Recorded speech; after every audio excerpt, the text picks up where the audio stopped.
Hola, mi nombre es Pablo.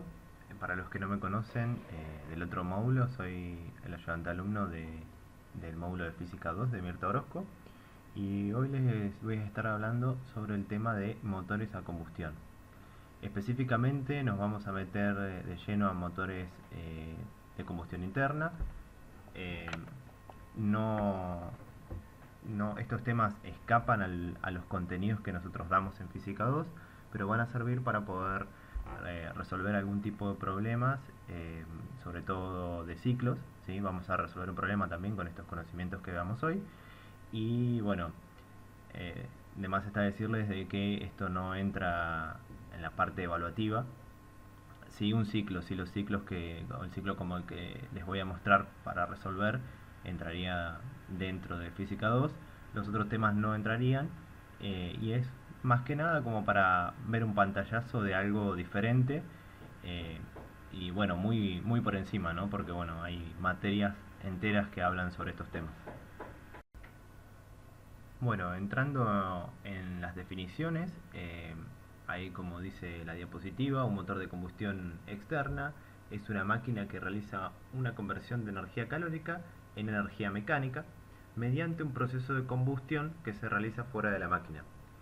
Eh, bueno, Federico seguramente les va a comentar a los del otro módulo y posiblemente nosotros también comentemos sobre alguna máquina de combustión externa, pero uno de los más conocidos es el motor Stirling. Eh, Hoy la charla, como les dije anteriormente, va a ser de motores de combustión interna, la cual esa transformación ocurre dentro de la máquina, ¿sí? En vez de los que nombrábamos anteriormente, donde la combustión se daba por fuera.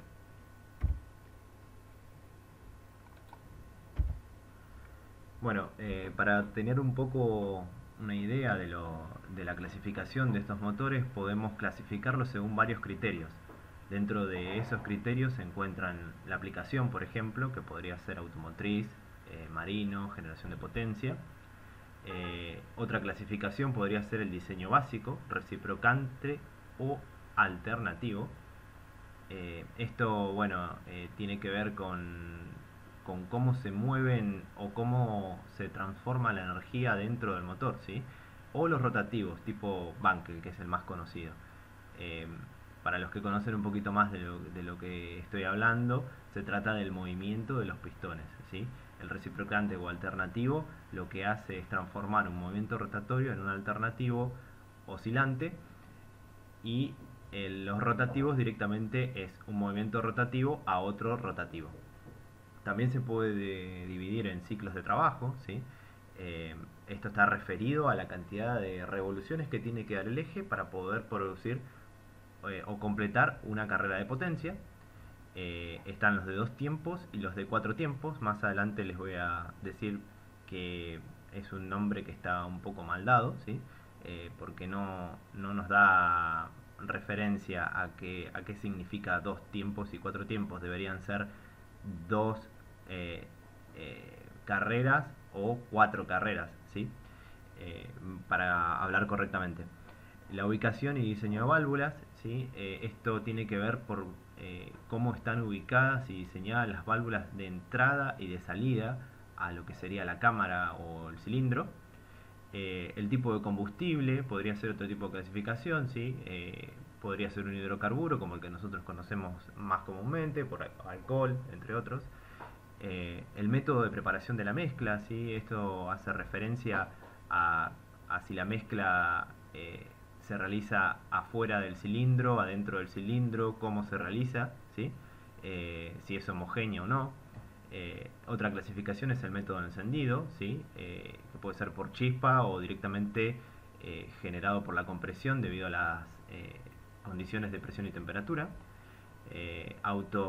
como la autoignición. eh, y el método de control de carga, ¿sí? Cómo se controla la carga que ingresa adentro del cilindro.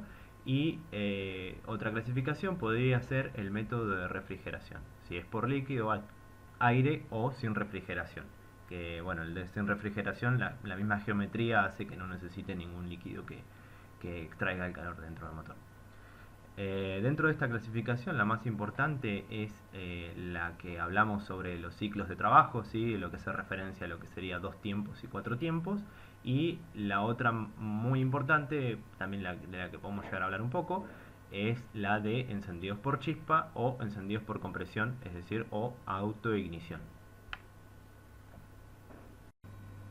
Bueno, acá en esta diapositiva tenemos las partes del motor, ¿sí? Para los que por ahí no han visto bien cuáles son estas partes, estas imágenes vienen bien.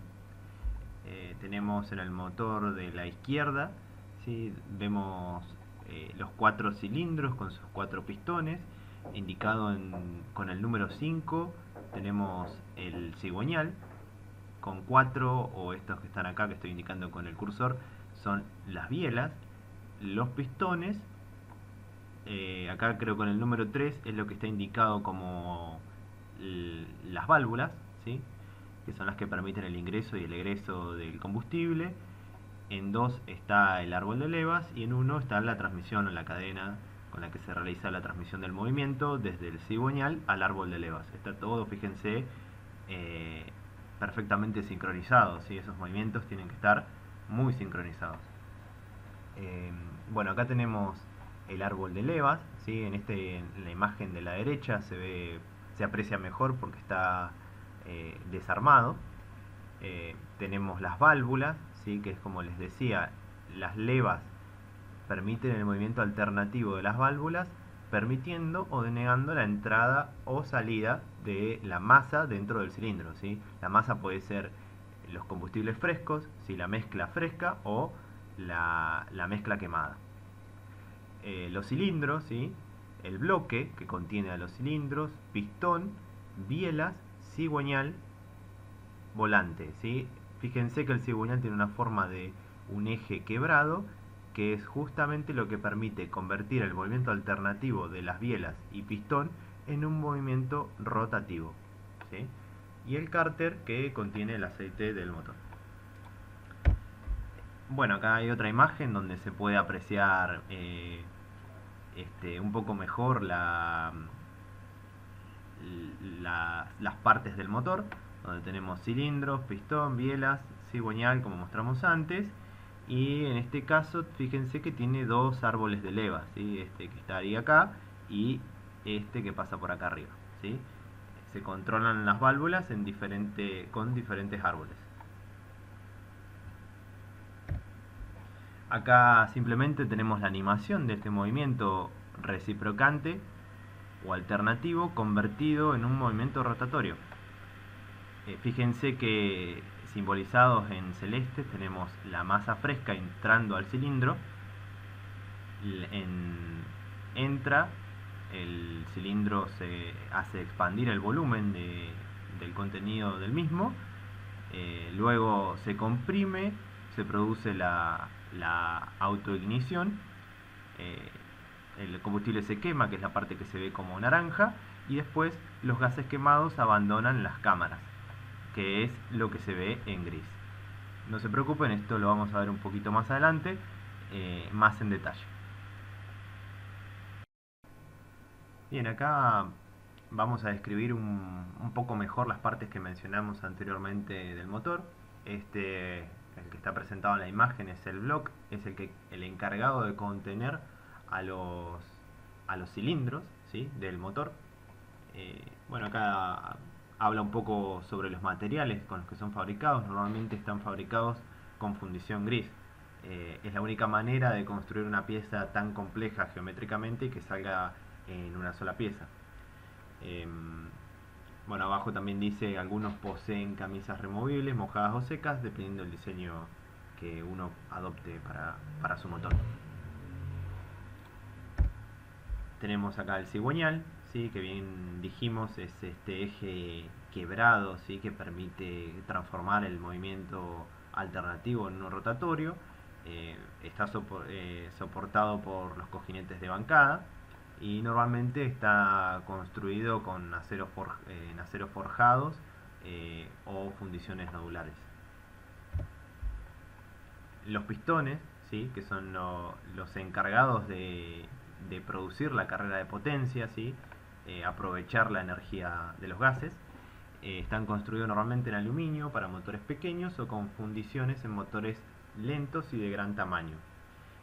Acá se ven los aros estos que tienen acá, contienen los sellos que son los que permiten sellar de alguna manera prácticamente hermética al cilindro, ¿sí? No es perfectamente hermético, pero casi lo es. Las bielas, que son las que comunican a los pistones con el cigüeñal, ¿sí? Son las que digamos, también ayudan a transformar ese movimiento alternativo en uno rotativo. Están construidas en acero o aleación forjado. Se conecta con el pistón a través del perno, que generalmente es más duro que ambos materiales, de acero. Y el perno normalmente es hueco para reducir el peso. La tapa de cilindro, ¿sí? Es la encargada de sellar los cilindros. Se fabrica de fundición o de aluminio.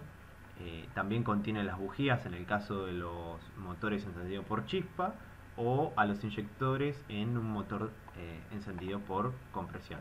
Es decir, como habíamos dicho antes, la autoignición producida por condiciones de temperatura y presión.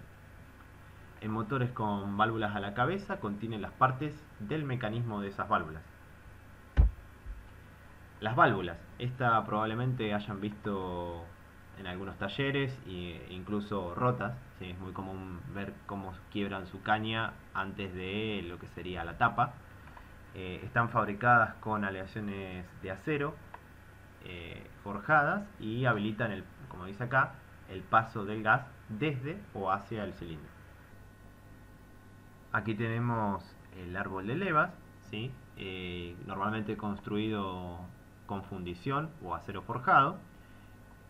Las superficies de los camones, es decir, estas partecitas que se ven acá, que son las encargadas de producir el movimiento de las válvulas, son endurecidas para obtener una vía adecuada. Son endurecidas debido al contacto que tienen íntimo con las cañas de las válvulas, y son accionados por el cigüeñal mediante engranajes, correa o cadena, ¿sí? Como mostramos anteriormente en una de las imágenes del principio, estaba accionado por una cadena en ese caso. Hablando un poco de la geometría básica del motor, acá tenemos un esquema a la izquierda donde se muestran lo que sería el volumen muerto, ¿sí? Es el volumen que no se aprovecha del cilindro. El volumen desplazado, ¿sí? Es el volumen que uno utiliza para la carrera del pistón, es el que otorga la potencia al sistema, es la carrera aprovechable, por así decirlo, y el volumen aprovechable dentro del cilindro. El volumen total, que es la suma de esos dos volúmenes, el volumen aprovechado más ese volumen muerto. Y dentro de estas geometrías se encuentran los parámetros utilizables para las ecuaciones. Por ejemplo, es destacable el punto muerto superior, si es cuando el pistón llega a la parte superior del cilindro. El punto muerto inferior. Entre el punto muerto inferior y el punto muerto superior está la carrera del pistón. Bien, fíjense que también eso se puede asociar a ángulos de giro del cigüeñal, ¿sí? Fíjense que el ángulo 0 correspondería al punto muerto superior y el punto muerto inferior correspondería a los 180 grados de giros de ángulo de cigüeñal. Bien, una relación geométrica a tener en cuenta es la relación de compresión, simplemente geométrica, ¿sí? Pueden llegar a verla en muchos de los problemas que tengan en estos temas, y simplemente es el volumen máximo sobre el volumen mínimo. Los valores típicos para motores encendidos por chispa, los valores típicos de relación de compresión andan entre 8 y 12, y para motores encendidos por compresión entre 12 y 24. Fíjense que la relación para los encendidos por compresión es más alta debido a que se tienen que llegar a las condiciones de presión y temperatura necesarias para que se produzca la autoignición del combustible. Según lo que hablamos anteriormente, si se acuerdan en los criterios de clasificación, podíamos clasificar los motores en 4 tiempos y 2 tiempos. Vamos a hablar ahora de los motores de 4 tiempos, que como también dijimos anteriormente, no se trata de tiempos, sino de carreras. Y estas 4 carreras son las que se necesitan para producir un ciclo de potencia. Estas 4 carreras también son 2 vueltas de cigüeñal. Tenemos en el gráfico acá primero lo que sería la carrera de admisión, donde se abre la válvula de apertura, ingresa la masa fresca, la mezcla de aire-combustible, ingresa al cilindro. Una vez que el pistón llega al punto muerto inferior, se produce la carrera de compresión. El pistón asciende en el cilindro comprimiendo los gases, teniendo en cuenta que cuando se llegó al punto muerto inferior, la válvula de apertura se cierra. Con la válvula de apertura cerrada, se inicia la compresión de estos gases. Una vez que el pistón dentro del cilindro llega al punto muerto superior, se produce la chispa, que es la que ocasiona la explosión del combustible y la expansión del gas dentro del cilindro. Cabe destacar que esta carrera es la que produce potencia, la potencia que uno ve de salida en el motor. Como dato a tener en cuenta, fíjense que durante estas 2 carreras las válvulas permanecen completamente cerradas. Siempre hablando del ciclo ideal. En un ciclo real no sucede esto, como vamos a ver en unas diapositivas más adelante. Por último, cuando el pistón llega al punto muerto inferior, se produce la apertura de la válvula de escape, permitiendo en una primera etapa llamada soplido liberar los gases de escape y luego barrido debido a la ascensión del pistón dentro del cilindro.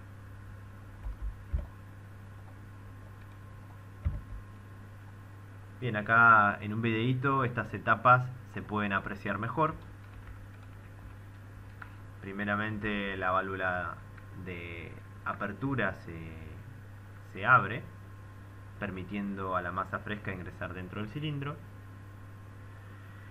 El pistón llega al punto muerto inferior. Fíjense que el gráfico muestra, el video, perdón, muestra cómo la mezcla intenta ser lo más homogénea posible.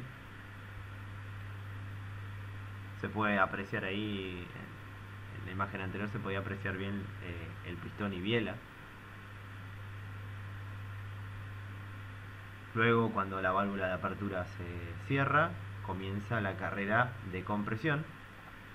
Cuando el pistón llega al punto muerto superior, la bujía es la encargada de iniciar la chispa. Este es un caso de un motor encendido por chispa, ¿sí? Ahí se produce la chispa.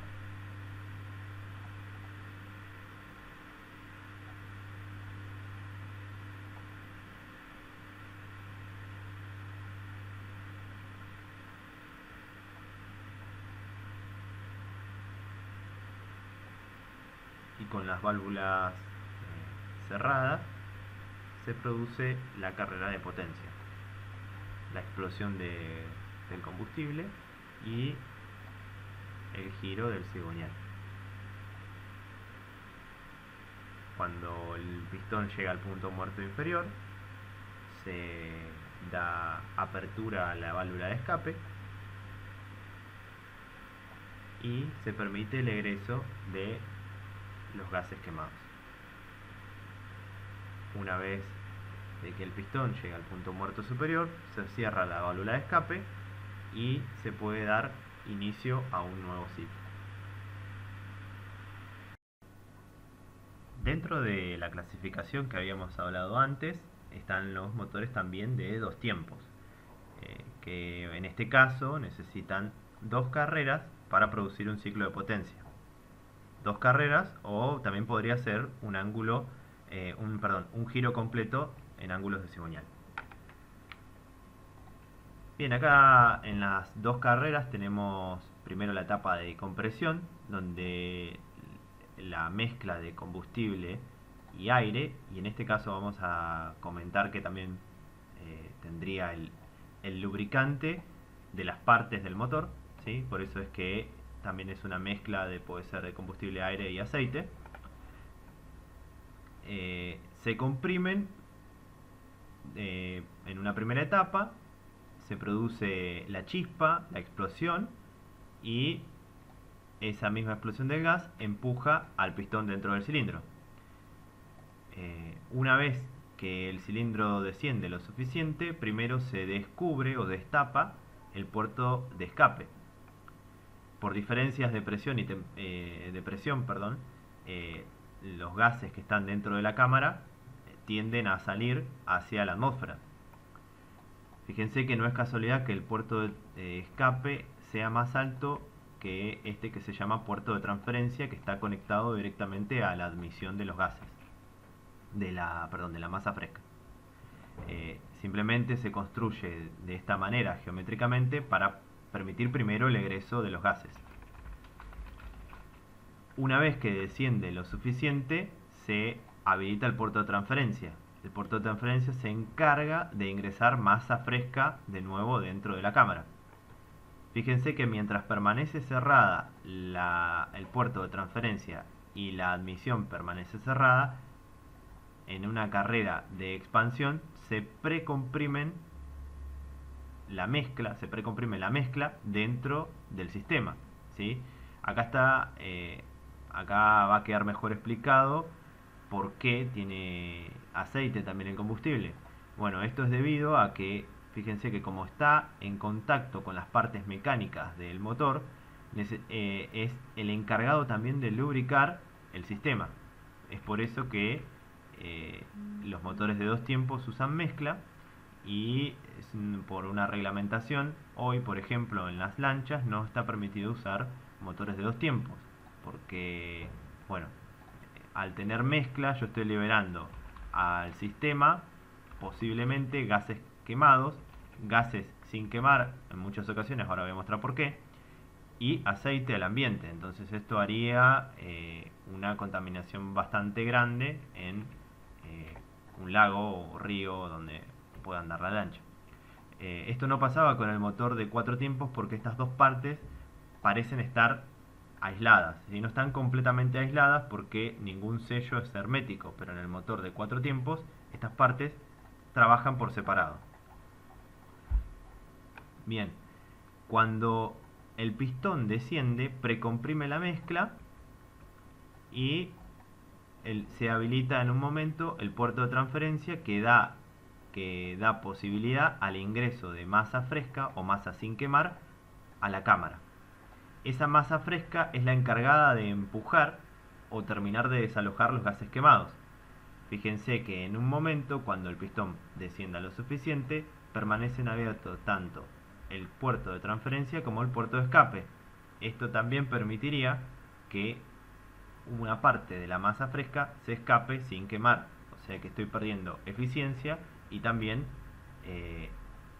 eliminando al ambiente no solo gases quemados, sino gases sin quemar, y además del aceite que comentamos anteriormente. Una vez de que el pistón se encuentra en el punto muerto inferior, comienza la carrera de ascenso en el cilindro, y cuando el pistón asciende, en una primera etapa no comprime a los gases quemados y a los gases sin quemar porque están abiertos los dos puertos. Pero sí, lo que sucede es que una vez que se empieza a tapar el puerto de transferencia, se produce una depresión en esta zona del sistema, con lo cual permite la apertura de la válvula de admisión, y esto hace que ingresen los gases o masa fresca al sistema. Bien, y una vez que se tapan el puerto de admisión, terminan de evacuarse la última parte de gases quemados y algunos sin quemar, se produce la parte de compresión una vez que se cierran los dos puertos.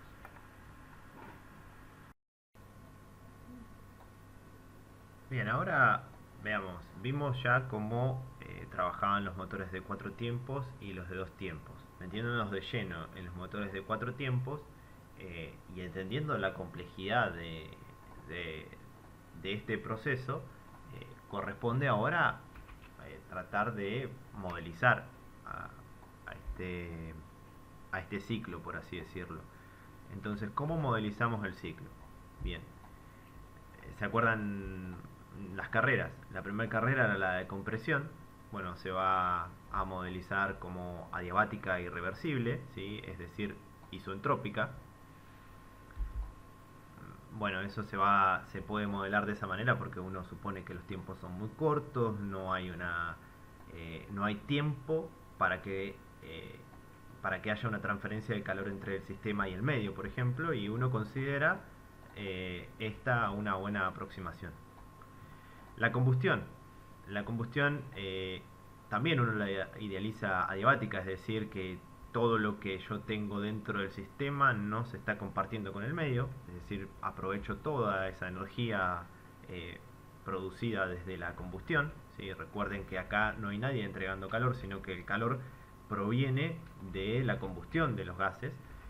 ¿Y cómo modelo esa combustión entonces? Bueno, no solamente va a ser del tipo adiabática, es decir, que no va a haber transferencia de calor al medio o del medio al sistema, sino que también, bueno, voy a poder decir, la imagino a volumen constante, se puede también modelar como a presión constante o una combinación de estas dos, lo que sería parte a volumen constante y parte a presión constante. Son tres tipos de modelo con los cuales voy a poder obtener mejor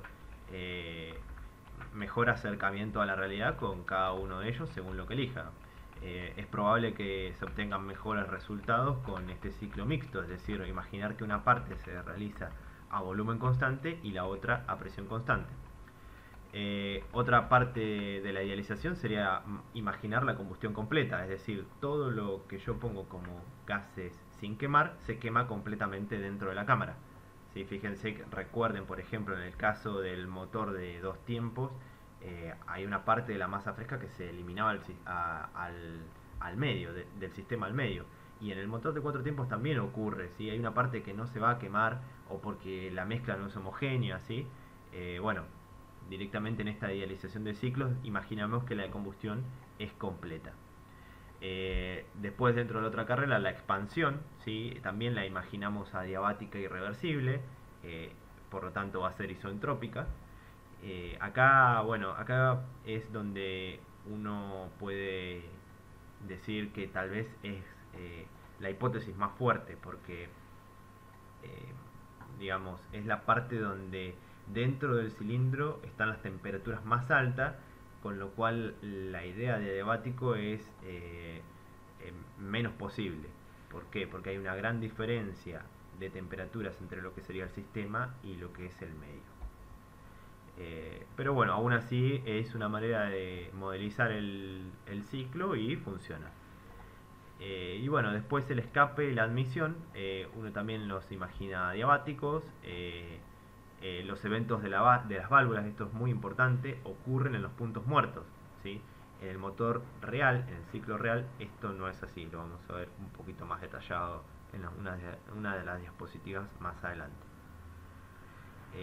Los eventos de las válvulas ocurren entonces en los puntos muertos, o sea, en el punto muerto inferior y en el punto muerto superior, si lo recuerdan, como les hablé en la diapositiva que les mostré del motor de cuatro tiempos.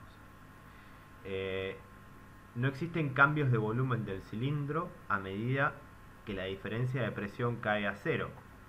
¿Esto qué quiere decir?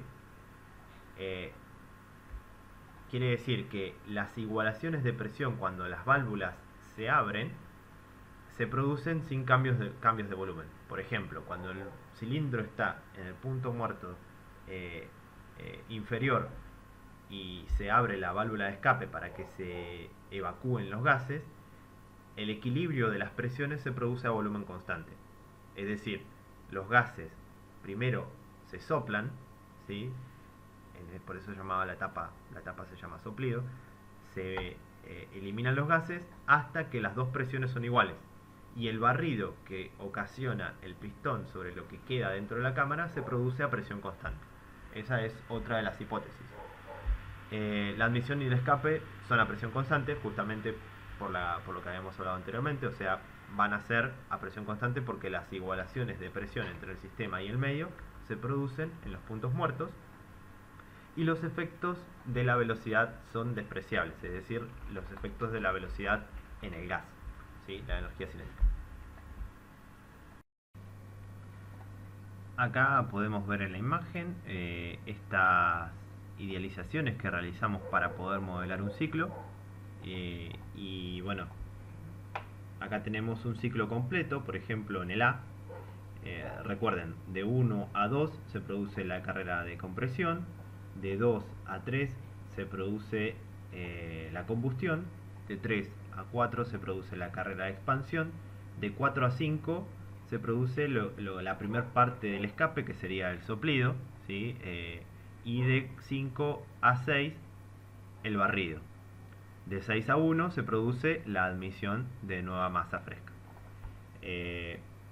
Como detalle a destacar, fíjense que este es el primer caso de los que hablamos de modelos, es el modelo de combustión a volumen constante. El caso B, tenemos el modelo de combustión a presión constante, y el caso C, el modelo de combustión, primero a volumen constante y luego a presión constante. Como detalle, acá a lo que nosotros estamos acostumbrados a ver de ciclos, está marcada el proceso de admisión y el proceso de escape, donde la masa varía, ¿sí? Fíjense que tanto la admisión y el escape tienen igual presión. Este es el caso de los motores que tienen mariposa totalmente abierta, tanto A, B como C, acá lo dice. ¿Qué es la mariposa? La mariposa es una válvula que permite el ingreso del medio al sistema de masa, ¿sí? Mientras más abra la mariposa, más masa permito que entra. Y si la mariposa está totalmente abierta, permito que la presión que reina fuera del sistema sea igual a la que esté dentro del sistema. Si yo abro parcialmente esa mariposa, la presión que hay afuera del sistema va a ser más grande que la que esté dentro. Y este es el caso de el D, por ejemplo, que la mariposa está parcialmente abierta.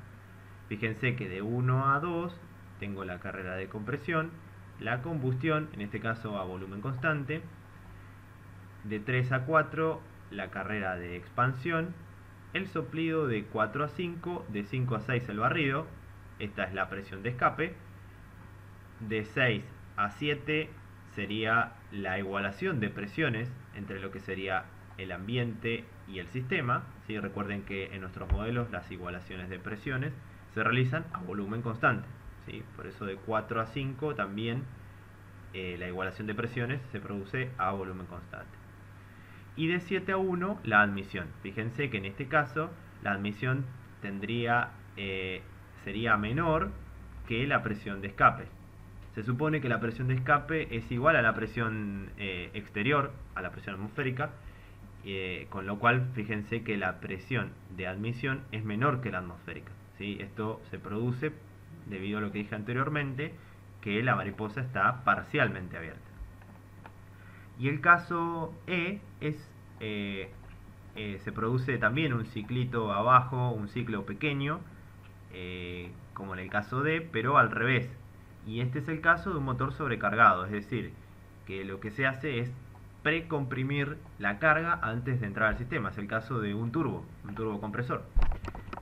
Lo que se hace es comprimir la mezcla para que ingrese a una presión mayor adentro del sistema, para que pueda meter más masa dentro del sistema.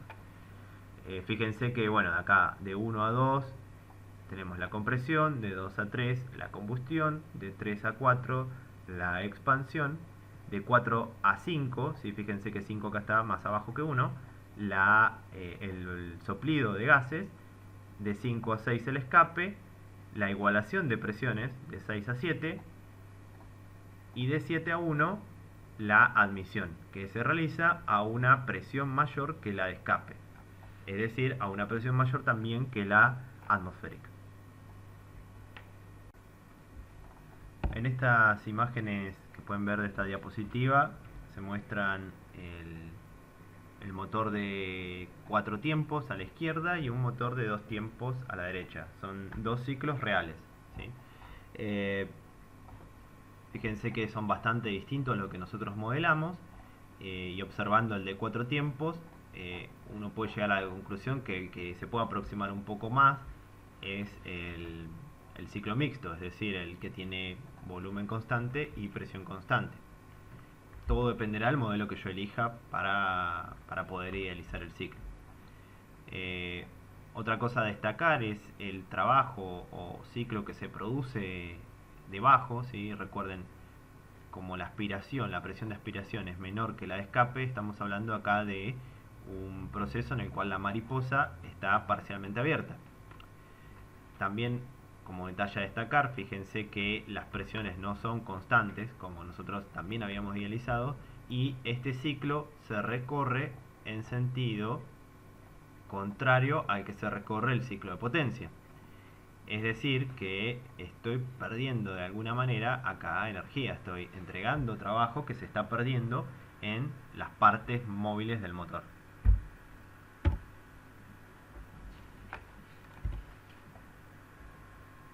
Bien, esta idealización se puede mostrar en este gráfico cómo difiere del modelo real. Y están ordenados de mayor a menor acá los problemas que hacen que no se parezcan ambos ciclos. Y están ordenados, como dije anteriormente, de mayor a menor en magnitud de ese error. El primero y más grosero de los errores es la pérdida de calor a alta temperatura durante la combustión-expansión.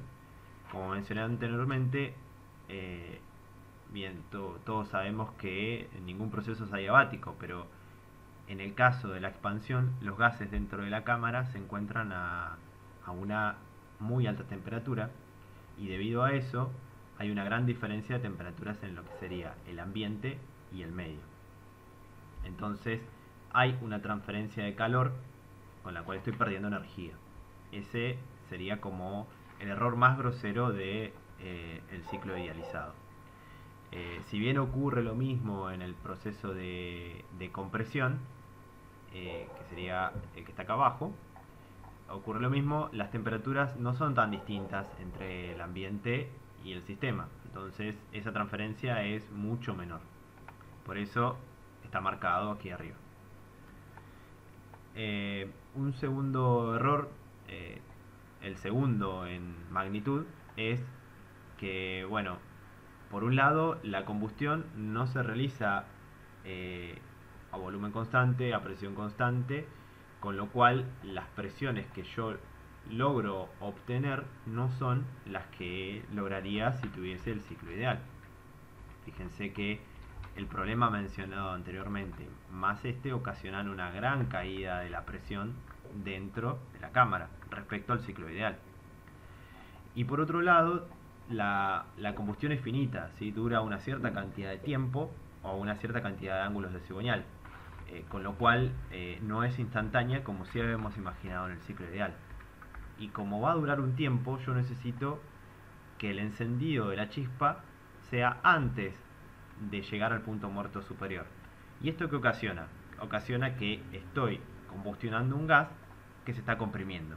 Estoy perdiendo capacidad de compresión. Y esto se muestra acá en amarillo. Por otro lado, pérdidas debido, esto que está acá significa avance a la apertura del escape.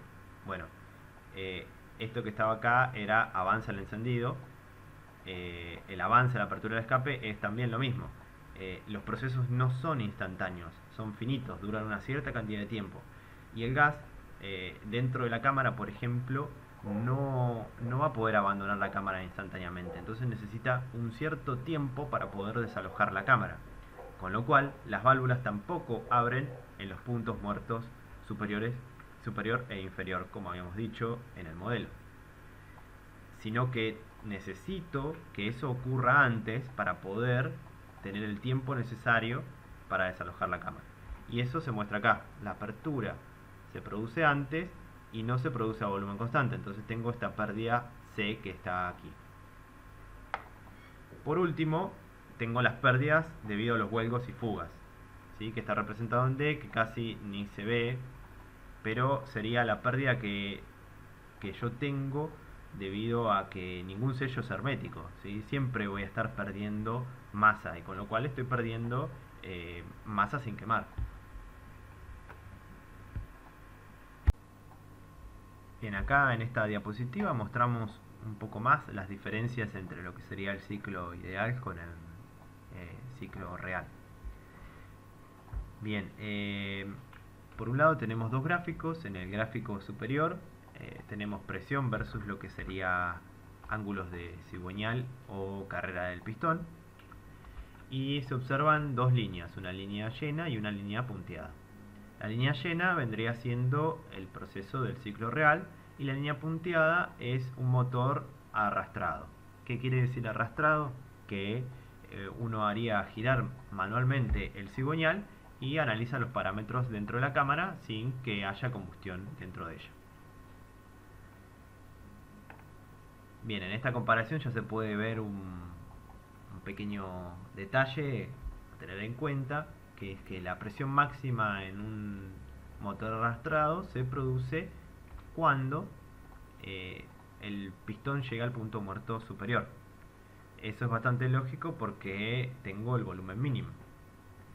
Pero en el motor real no ocurre eso, sino que la presión máxima se da un poco después. Y esto se debe a que la combustión es un proceso finito.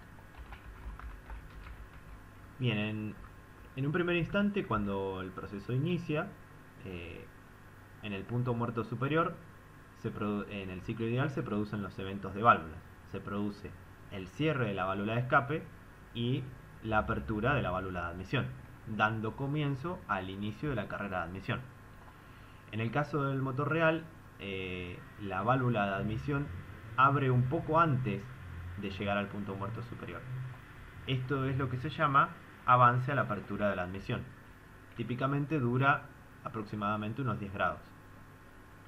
A su vez, la válvula de escape cierra un poco más tarde. Es decir, hay un retardo en el cierre de la válvula de escape. Y este dura entre 15 y 30 grados. Ya hay una gran diferencia con respecto a que los eventos no ocurren en el punto muerto superior como si en el ciclo ideal, y a su vez fíjense que las dos válvulas permanecen abiertas un cierto tiempo juntas. Esto es lo que comúnmente se conoce como cruce de válvulas o solape. Esto también permitiría que parte de la masa fresca o gases sin quemar escapen a la atmósfera. Bien, cuando se abre la válvula de admisión comienza la carrera de admisión. Una vez que llego al punto muerto inferior, en el ciclo ideal se cerraría la válvula de admisión. Sin embargo, en el ciclo real, esto ocurre bastante después, ocurre aproximadamente a unos 50 grados. Y este es lo que se llama como retardo al cierre de la válvula de admisión. Este ángulo, ¿sí? Este retardo es el más importante de los ángulos que voy a nombrar acá. Es el que regula el control de carga del motor. Por eso es que es el más importante. Porque además aprovecha la misma inercia que traen los gases ingresando a la cámara para poder ingresar más masa al sistema. Una vez de que se cierra la válvula de admisión, inicia el proceso de compresión, propiamente dicho. Fíjense que estoy perdiendo esta cantidad de ángulos de compresión. A pesar de esto, fíjense que a pesar de perder la compresión, se prefiere realizar esta acción porque logra meter una mayor cantidad de masa dentro del sistema y termina siendo más óptimo para el sistema. Una vez que inicia la compresión, se produce en algún momento la chispa antes de llegar al punto muerto superior, a diferencia del ciclo ideal. La combustión dura una cierta cantidad de tiempo, aproximadamente unos 40 a 60 grados, Y esto que se produce la chispa antes de llegar al punto muerto superior se llama avance al encendido y dura aproximadamente entre unos 20 y 30 grados de ángulos de cigüeñal. Como dijimos anteriormente, se produce una cierta parte de la combustión se produce mientras el gas se está comprimiendo, ¿sí? Bien, es algo que nos resta a nuestro sistema, pero es necesario. Luego se produce la expansión de los gases y en el ciclo ideal uno pensaría que no pensaría, sino que en el ciclo ideal la válvula de escape abre en el punto muerto inferior. Como también esto dura una cierta cantidad de tiempo, el que los gases escapen, la válvula de escape se abre antes de que ocurra ese evento. Y eso es lo que se llama avance a la apertura del escape. Y sería como el segundo ángulo más importante, porque es el que me permite desalojar la cámara para poder tenerla vacía antes de que ingresen los nuevos gases en un nuevo ciclo. Estos 4 ángulos juntos es lo que se conoce como reglaje. Bien, después de llegar al punto muerto inferior, el cilindro sigue su carrera hacia el punto muerto superior y la apertura de la válvula de admisión se produce antes de llegar al punto muerto superior para iniciar un nuevo ciclo. El gráfico de abajo simplemente está mostrando una relación de volúmenes entre el volumen de la cámara y el volumen máximo, es decir, el volumen máximo del cilindro.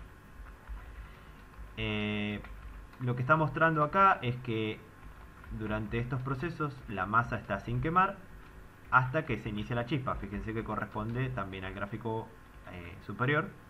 En el momento que inicia la chispa se inicia la combustión de una manera lenta, es decir, esto que se demuestra como acá como XB es la fracción de gases quemados, es la cantidad de gases quemados respecto a la de gases sin quemar. Y en un primer instante se trata de un proceso bastante lento, y cuando se llega a una cierta cantidad de tiempo, por así decirlo, o ángulos de cigüeñal, el proceso se acelera para quemar casi o completamente todos los gases. Y para ir finalizando, bueno, decidí buscar alguna aplicación que use alguno de los principios que nosotros acá vimos en física. Primero les iba a hablar de cómo eran los sistemas de dosificación de combustible, es decir, cómo se introduce el combustible en el motor. Bien, el mecanismo más antiguo era el carburador, que es el que tenemos en la izquierda. Después, bueno, están como ordenados, ¿no? Del más antiguo al más moderno. Después está la inyección en el puerto, ¿sí? Se inyecta el combustible, se dosifica después de lo que sería la mariposa, ¿sí? Y antes de ingresar en la cámara del cilindro. Esta sería la válvula de admisión. Y después directamente es la inyección dentro del puerto. Se inyecta el combustible adentro de la cámara, ¿sí? Entonces lo único que entraría por el conducto de admisión sería aire y el combustible se inyecta dentro de la cámara. En el caso viejo, ese es el que más quería mencionar, el que tenemos en la izquierda, esta es la mariposa de las que les hablaba, ¿sí? Esta es la que hace y regula que yo pueda abrirla parcialmente o totalmente y que yo controle la carga de ingreso al motor. Y bueno, es el carburador. ¿Qué hace el carburador? Viene desde este punto, ingresa el aire que viene de la atmósfera, se filtra, pero ingresa por este sector, ingresa por esta zona más ancha y luego pasa por una zona más angosta por donde es succionado el combustible debido a la depresión que se genera en el conducto. Esto, bueno, se los quería mostrar porque el principio fundamental para poder hacer esto es el principio del Venturi, el que vimos en fluidos. Bien, a partir de esa depresión que se genera en esa zona más angosta, de este tubo Venturi se ingresa el combustible. A medida que yo ingreso más aire, la depresión es mayor porque va a haber mayor velocidad, menor presión, la depresión va a ser más grande, va a poder extraer más combustible de este conducto y inyectar al aire una mayor cantidad de combustible.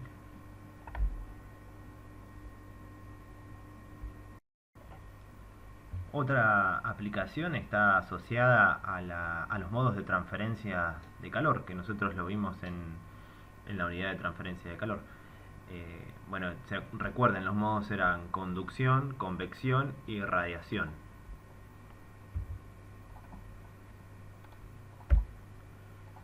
Este es un esquema que muestra la energía, cómo es distribuida en el motor. Fíjense que de este lado tenemos el 100% de la energía, que sería el poder calorífico, es lo que yo puedo extraer del combustible. Una parte de esa energía yo la puedo obtener una parte de eso y convertirlo en potencia. Esto que indica acá con el símbolo PI, es potencia indicada, es la potencia que yo puedo extraer. Por un lado, hay parte de esa potencia que se disipa en fricción, que es este pequeño conducto que se ve acá, y una parte que es la potencia bruta que yo puedo utilizar para poder mover el motor. Fíjense que este esquema, a pesar de ser bastante sencillo, está desarrollado en una escala apropiada. Esta es la cantidad que yo puedo extraer del 100%, aproximadamente un 40%, casi un 40%. Es el rendimiento o lo que se puede extraer como potencia utilizable en el motor. Bien, gran parte de esa energía se va, bueno, una parte acá se muestra que se va hacia el refrigerante en forma de calor, ¿sí? A través del refrigerante uno intenta poder extraerle calor a las partes y los componentes que se calientan y uno no desea que se calienten demasiado. Otra parte se pierde por entalpía de escape, ¿sí? Que sería como la energía que los gases de escape se llevan, ¿sí? Porque uno no logra darse cuenta, pero los gases de escape escapan con energía. Al escapar con temperatura al ambiente, con una temperatura más alta que la del ambiente, todavía tienen energía aprovechable, sumado aún que puede que la combustión no esté completa, que esto lo indicaría el conducto que estoy señalando acá con el cursor. Esa energía que no se logra aprovechar por esa combustión incompleta escapa del sistema y no puedo aprovecharlo. Una parte, bueno, simplemente se va por el escape. Otra parte de esos gases de escape también es refrigerada por el líquido refrigerante. Otra parte, esto que está acá sería la energía cinética de los gases, que tampoco se puede aprovechar, pero bueno, uno necesita que escapen con velocidad, ¿sí? Pero ese no deja de ser energía que se pierde. También el calor de esos gases de escape también no lo puedo aprovechar. Algunas veces se reutiliza esos gases de escape para poder precalentar la mezcla al inicio de la admisión, por ejemplo. Se utiliza para que la mezcla sea más homogénea. Y bueno, y parte también de lo que habíamos hablado de la fricción, también se va en calor a los componentes y es extraído por el refrigerante. Y esta parte de acá es energía miscelánea, es decir, se pierde en distintos componentes del motor. Bien, entonces dentro de los mecanismos, yo les voy a contar un poco sobre el mecanismo de transferencia de calor por convección, que es el más importante y reina dentro del motor, y ahora les voy a explicar el porqué. La mayoría de los problemas de la transferencia por convección siempre terminan en se terminan de resolver al calcular el coeficiente de película. Si volvemos a la diapositiva anterior, recuerden la ecuación, estaba asociado al coeficiente de película y a una diferencia de temperaturas, ¿sí? Generalmente los problemas de convección se basan en resolver ese coeficiente de película que no muchas veces es fácil de obtener. Bien, ese coeficiente de película se puede calcular a través de números adimensionales. Nosotros en física 1 vimos uno solo, vimos el número de Reynolds. Pero hay otros que asocian diferentes valores. Por ejemplo, el Nusselt, en este caso, relaciona el coeficiente de película con el coeficiente de conductividad y el diámetro del pistón. Este que aparece con B es el diámetro del pistón. El número de Reynolds, que ya lo mencioné recién, relaciona la densidad, la velocidad, el diámetro del pistón y la viscosidad. Y después también está el número de Prandtl, que relaciona el Cp con la viscosidad y la conductividad térmica. Usualmente, para poder calcular este coeficiente de película, se utilizan estos tres números y se emplea una correlación entre ellos, que está dada como la que yo tengo acá abajo. El número de Nusselt es igual a un coeficiente de correlación multiplicado por el Reynolds elevado a otro coeficiente por el Prandtl a otro coeficiente. Y esos números, dependiendo de la ocasión o lo que yo quiera calcular, están determinados para esa correlación. Finalmente, si bien ahora estaba hablando de la convección, los otros mecanismos no dejan de estar presentes, ¿sí? Están presentes los tres mecanismos de transferencia dentro del motor. Algunos serán más importantes en algún momento, otros no tanto.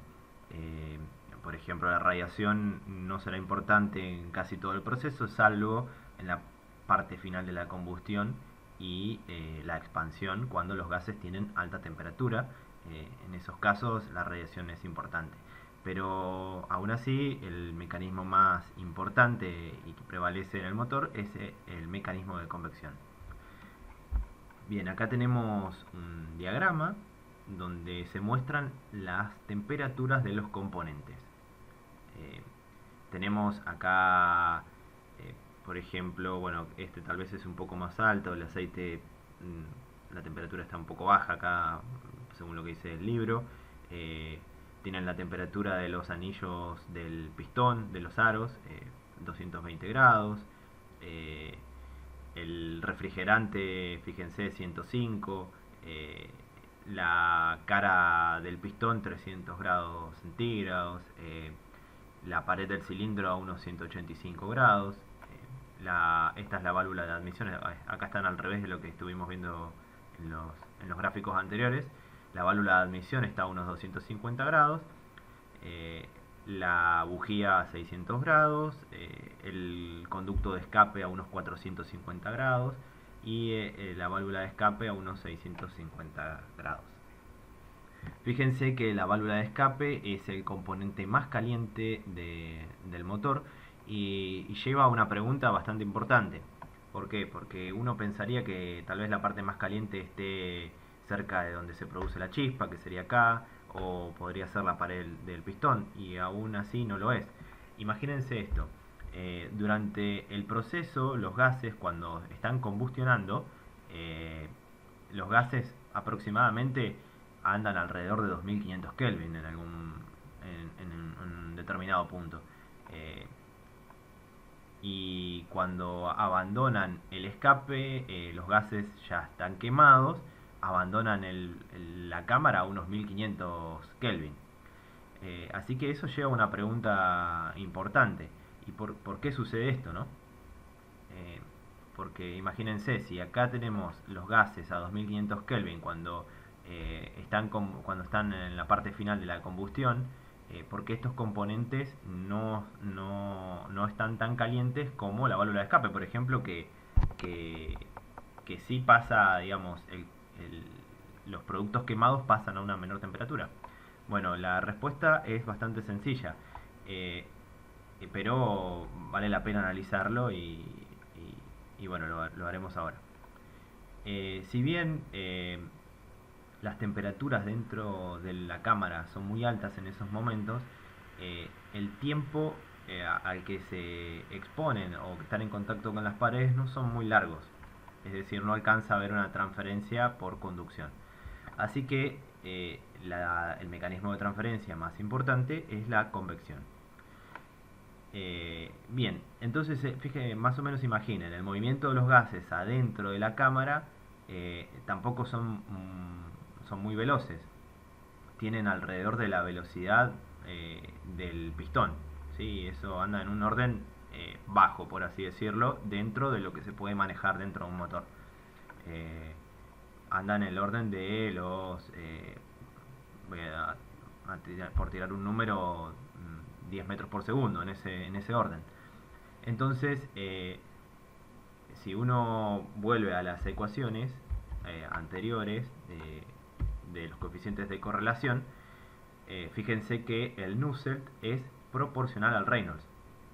Así que si la velocidad del fluido no es muy alta, el Reynolds no será muy alto, el Nusselt no será muy alto y el coeficiente de película no lo será.